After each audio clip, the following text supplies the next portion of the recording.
Shalom, welcome to Hayom. I'm Rabbi Arnold Rachlis. For the last 7 years, Dr. Samuel Oliner has been director of the Altruistic Personality Project at Humboldt State University in California.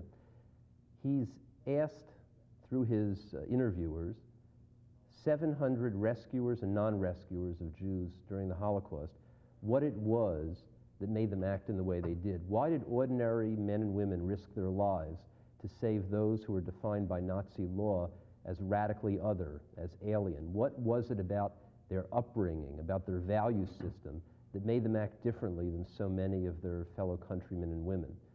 That's what this book, The Altruistic Personality, Dr. Oliner's new book written by himself and his wife, that's what this book asks. And it's a very evocative story told through the lives of these men and women who risked their lives, really a story about the values that really drove them to act as they did.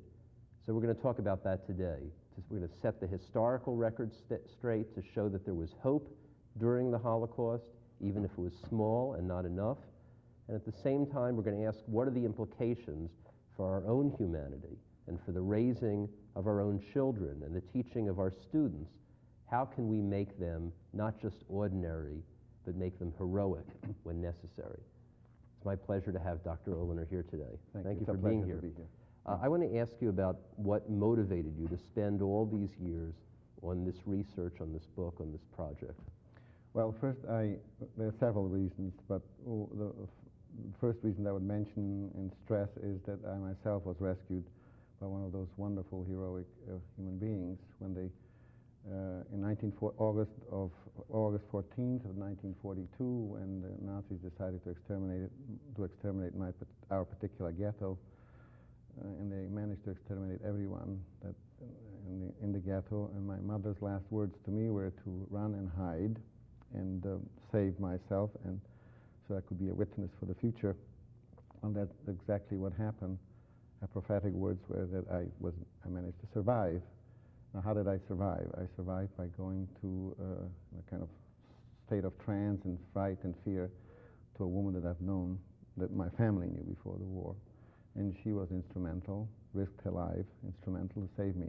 So that's a personal reason. Without her, I certainly wouldn't have been sitting here with you.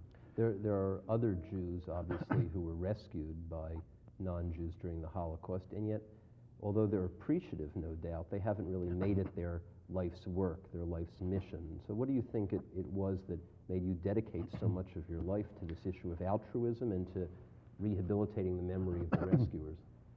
Well, first, there are varieties of rescued survivors, such as myself. Some, of course, are grateful to these people forever, and they're in touch with them and try to be helpful to them. Others, due to guilt feeling, some psychological feeling that why have they survived and not their family, want to forget the past and therefore do not seek out their rescuers any longer and sort of neglect them. But I think to respond to your second part of your question, namely what motivated me to get involved in this, professional reasons. I'm a teacher. I teach a course on the Holocaust at my university, Humboldt State University in Northern California. And I felt that we know a lot of the tragedy. There's millions of pages have been written about the Holocaust, the murder, the diabolical deeds of the Nazis. But we know very little of these handful, these thousands, perhaps as many as between 50 to 100,000 people who risked their lives on behalf of others. They didn't have to. It was very risky. In fact, in Poland alone, 2,000 Polish Catholics, lost their lives once they were uncovered or discovered by the Nazis rescuing Jews. So an assortment of reasons, professional reasons, namely that rescuers have to be included in history. It is you cannot, while I'm not saying that all Europeans under Nazi occupation were rescuers, that is absolutely not true. The Holocaust is still our nightmare. But I think that the rescuers are our hope. And we have to also recognize these people. Otherwise, we have a distorted image of humanity and mankind, and where is this going to lead us to? There are many Jews, probably fewer than there were a decade ago as the power and memory of the Holocaust does recede somewhat. But there are many Jews who still believe, along with Cynthia Ozick, the writer, that all the world hates the Jews, and that if you scratch a Gentile, you find an anti-Semite. What comfort do you think Jews derive from that belief, that they make that such an obsessive belief of theirs and hold that image in front of them? What are they protecting themselves against?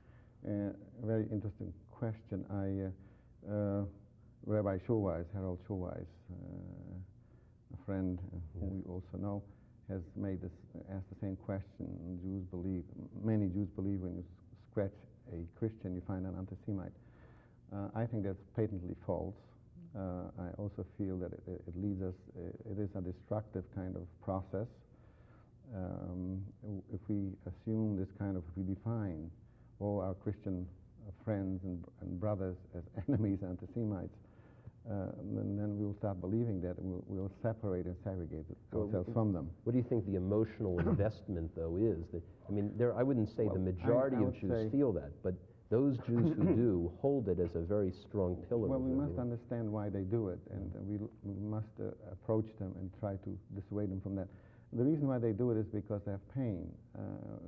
I recall a number of survivors who survived Auschwitz, these hellholes of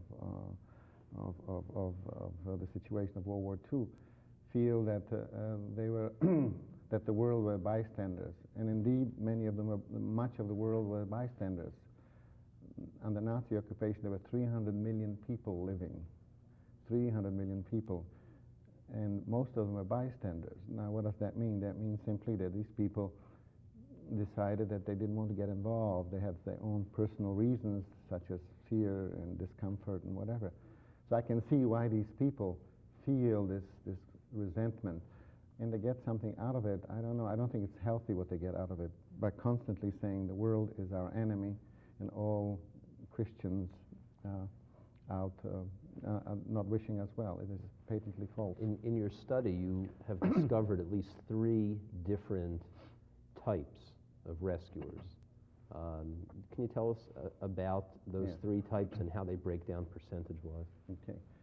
I might quickly add that among though there are 3 types, there are, of course, a common number of attributes and variables that really go into making a rescuer. As you probably recall, I know you recall because you looked at our book, there's a whole assortment of factors which are responsible, which differentiate a rescue from a non-rescuer, including parental modeling, including teaching of values of compassion and caring and justice and so forth. So these rescues have these factors in common. But, however, you cannot say that all rescues are cut from the same cloth. Some are more likely to be motivated by different factors. So, first one, among the 3, number 1 was what we call to use a word, normocentric rescuer. These were rescuers who have brought up in a society,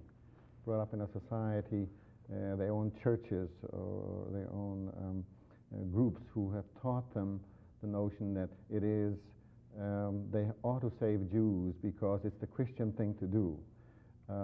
It is the Christian thing to do to save souls. Or another example, our priest says, our value system says that we ought to save Jews. So this is the norms of the group teach them that that they ought to get involved in helping. Then the other type, the second type, which we call empathy. These are people who have been triggered or been motivated by pain. They couldn't stand by idly and do nothing. They couldn't look on while other people were hurting. So these people are empathic rescuers. And of course, the third group is the one which we find least amount, and these are the autonomously principled individuals, these people who feel that somehow through their life experience, not particularly as a result of watching pain, not particularly as a result of listening to priests and ministers to tell them what to do, but rather they've derived this idea that all human beings, they own obligation to all humanity. So these are the principled rescuers. What are the implications for raising children? Let's say a lot of people watching this show are parents, some are teachers. What are the implications for taking what you've learned from your study and applying them to child rearing? Well, the implications, I think, ought to be obvious. That is to say, that we need desperately. I don't have to tell you that we live in a somewhat alienated world, separated world. We live in parallel societies. We don't meet. There is no sense of community. So how do we overcome this? First and foremost, I would say that that we have a captive audience in schools of some 70 million human beings. And I think what we need to do is to teach those people, namely the students, not just the schools, not just the parents, to teach them justice, compassion, fairness, that we are a global village. How do we do that? Yesterday you spoke at our congregation and used the term ethics of caring. How do we teach that in a curriculum? How do we teach that in a curriculum? That is, of course, I might simply mention one quick point here that we are working on that specifically, how to the pedagogical aspect. But for our purposes, I might say simply, you have to adjust the curriculum to the level of the students. Tell stories, give examples, get students involved with visiting hospitals. I just give you an assortment, a short shopping list. In order to develop empathy and character. Tell them, and above all, stress the consequences of being a bystander. There's an assortment of ways that we ought to go about this, and hopefully we'll have some of these shortly kind of at a level where it's usable by various grade schools and secondary schools. But much can be done. But the home, above all, the home, the parental role models. And for instance, just by basically teaching and having students learn about the Ralph Wallenbergs. There is a human being that I'm sure the audience has, no one virtually in the world hasn't heard of Ralph Wallenberg, but to actually bring him down to the classroom, what he has done, what his deeds and actions, what the consequences might have been had he not intervened. Another 100,000 innocent human beings would have been burned at Auschwitz. So these kind of pedagogical mechanisms, I think, would work. Well, what about the home? Let's focus on that a little bit. Are we talking about parents who are stern disciplinarians? Are we talking about parents who stand back and raise autonomous children who find their own values? What are the characteristics of parental behavior that make a difference? Above all and foremost, it's also nothing revolutionarily new, but I'm telling you, is role modeling. Children model themselves after parents, after significant others. It's the way you live, what you say, the way you evaluate or devalue other people's. So role modeling.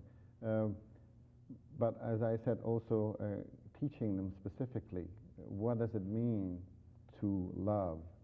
What does it mean to care? What does it mean to be compassionate?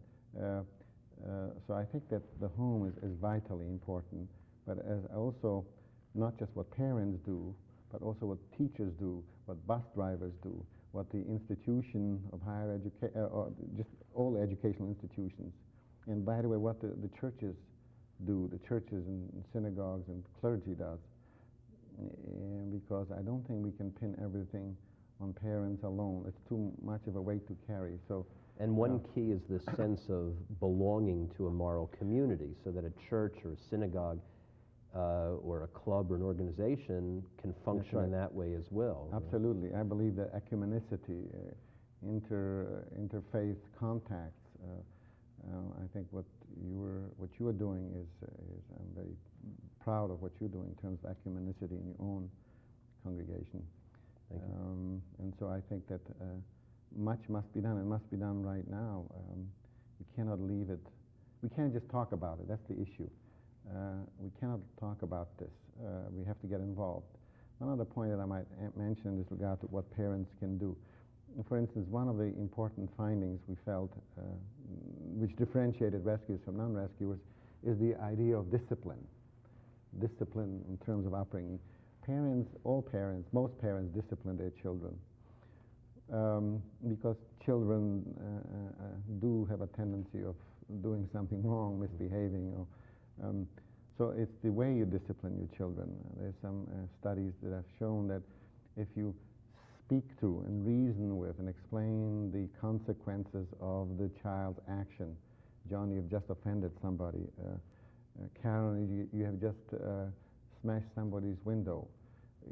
The consequences, the hurt, the pain that you have caused somebody else, so in other words, reason with them rather than kick them, slap them, punch them, or verbally abuse them. And that's one of the things that differentiates rescuers from bystanders. So discipline is important. Involvement with your children is totally important. Rational discipline. Rational discipline. Yeah. Reasoning, talking to, rather than kind of abuse and using physical violence. That's another very important findings that we've had. Americans tend to see themselves as an idealistic and altruistic people. There's a line in this new play by Lee Blessing called Walk in the Woods about two diplomats, a Soviet and an American diplomat, and the Soviet diplomat says to the American diplomat, each of our countries has a myth. Americans think that they are idealists, and Soviets think they're realists, and they're both wrong. And Americans, I think they are altruists. And yet, alongside that self-image we have of being altruists, we've got terrible problem with homelessness, polarization in the society racially and economically. We're tolerating what we are beginning to call an underclass. So what's your opinion as somebody who has lived in this society but was born in another society and saw the corruption of the society? Are Americans altruists? I think it's a tough one. We are both. We are both. I think it is true that America is a divided nation, and all that you've just mentioned, the underclass, we are a racist society, we are anti-Semitic society, we are a sexist society. But I do also feel that, and that's where my optimism lies, that American people are susceptible to learning, to new ideas, to setting a spiritual tone. Americans are also, they are generous people. They have been helping. They have been helping with food and other ways, people who are destitute and in trouble. So I think we are both. Is there a way, politically, educationally, culturally, to shift the balance more towards altruism? I think that there is, because first of all, we've got to. I condemn very often my own colleagues, social science. Social science found it disrespectable, or rather not acceptable, to teach or to even do research on compassion, care, love, and altruism. And I think that it's beginning. There's a sensitivity. Groups are forming in this country. We are a global village, as I mentioned before. So I think it's possible to do that through the educational system, and again, to repeat, through the clergy and through hundreds and thousands of different organizations that we have that have this agenda that we've got to have a better world or we'll perish. But I think most important, what we need and what we unfortunately don't have, is a tone, an agenda, a national agenda to be set by leadership, high-ranking leadership, presidents, for instance, and vice presidents. These 1,000 points of light, perhaps, I don't know what it really means yet, unless it's really put into effect. I want to ask you now to make the same judgment about Jews and about Israelis. That is, are Jews across the world and are Israelis in Israel an altruistic people? No, I think that would be unrealistic and patently also false. Jews are just human beings like all other human beings. I might say that Jews have, unfortunately, and it's historically true, suffered a tremendous amount, so they have something, some scar, the Holocaust being one of the major scars. But I believe that, and so there is a sensitivity that Jews have. We know that Jews were involved with the civil rights heavily, and etc. But also, I think that I'd be hard pressed to say that all Jews are altruistic, and I do believe that Israel is not altruistic either.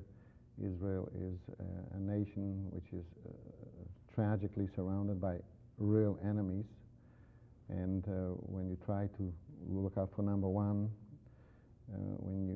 Israel is also, I believe, a garrison state for necessary reasons. You've been to Israel, we've been to Israel. You find everyone walks around with a rifle. So the conditions have made it a nation of people who have to watch out and be vigilant and be suspicious. So it's very difficult to teach altruism. And yet, I'm going to Israel in June. There's a conference on altruism. There's a section on altruism, and there's several examples of papers presented about how Jews and Arabs are working towards peace and have the altruistic motive in mind. But to make a blanket statement, I would be hard-pressed that Jews are more altruistic. It's interesting that Jews and Americans strongly hold to that self-image. Right? And it isn't. I think that Jews and Americans don't have a cynical self-image. Whether they live up to their self-image is another issue. Let me shift back to parents for a second. It seems to me that parents want to raise their children to be successful professionally, and they want to protect them when they're children and ensure their protection and security when they're adults. So that's one pillar of child rearing. Sure. And then alongside that, we say that really what makes, the whole theme of your project and your book is that really what makes life worth living is being able to step out of that kind of role of being successful and protected and secure and do something to save another human being.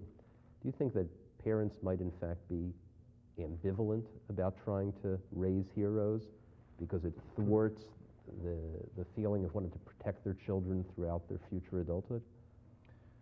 I don't know. It obviously, again, one can go, and there's a variety of parents. I don't think that one precludes the other. To bring up a successful human being that is successful in the material sense,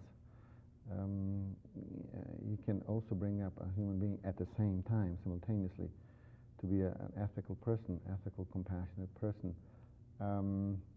It is only when you stress number one, I want you to be successful, and even when it involves your success stepping on others, that's where obviously it has terrible consequences, negative consequences. But I think it can be both. For instance, we found, and there are some subsequent studies that are looking much deeper into these rescuers. By and large, rescuers are successful people. Maybe not in the terms of having millions in the bank.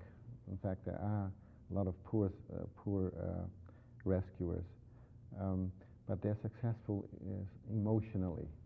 Some of the rescuers who not only did the rescuing, these beautiful things that they've done during the war, are now still involved. They're not risking their lives anymore, but they're doing other things. For instance, rescuers in this country, those who have immigrated to this country from Europe after the war, are involved with raising funds for people in the starving people, literally in Ethiopia, the Ogaden Desert. They've helped disabled war veterans. They're involved in the community. They babysit for others. So I think that it's empowering. It's a liberating thing. So by way of kind of concluding, I would say they do not. It's not a dichotomous kind of situation, either that or that. You can do both.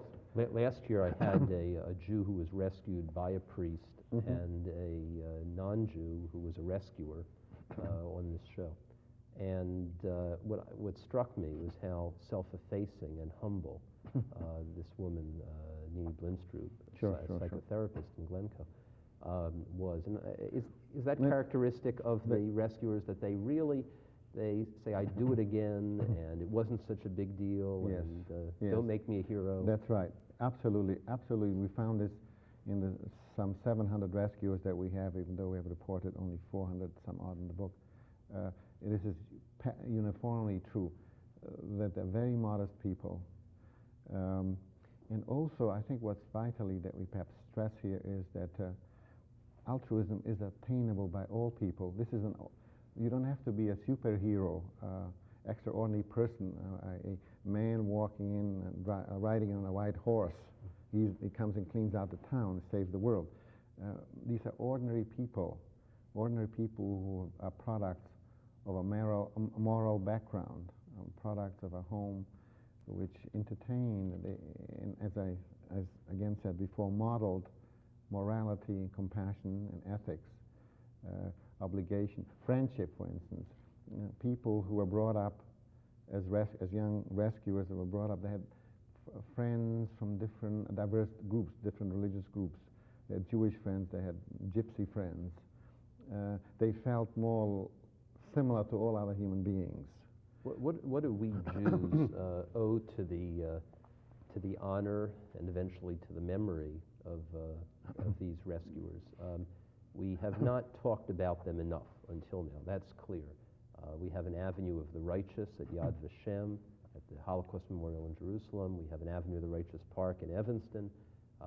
We have the Institute for Righteous Acts that you're part of. What else can we do? Or tell us what we can do.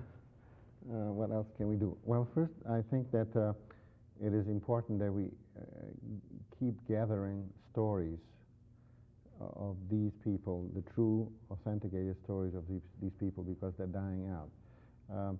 Secondly, I think that I think that Jewish people are people that knows how to be grateful, and I think we must be appreciative, because it is also another way of remembering the Holocaust. You see, by commemorating and remembering and honoring the rescuers, you at the same time commemorating and honoring the 6 million that died. And you might also ask the uncomfortable question, why so few? Why so few, and why so many bystanders? So I think we owe these people a great debt, and I think that these people ought to be at least as well known in history books, better known in history books than the tyrants, Hitlers and Himmlers and Eichmanns and Haymans. So I think it is the right thing to do. Yom HaShoah is the right thing to do to be able to remember people such as those, because they have given much and they risked their lives. I want to thank you so much, Dr. Samuel Oliner, for being here with us. I urge you to get his book, The Altruistic Personality, and to take part in activities of the Avenue of the Righteous Park and others that are in the Chicago area. It's such an important topic. We need to rebalance our image. Yes, there was much pain in the Holocaust. There also needs to be hope. Shalom. I'm Rabbi Arnold Rachlis.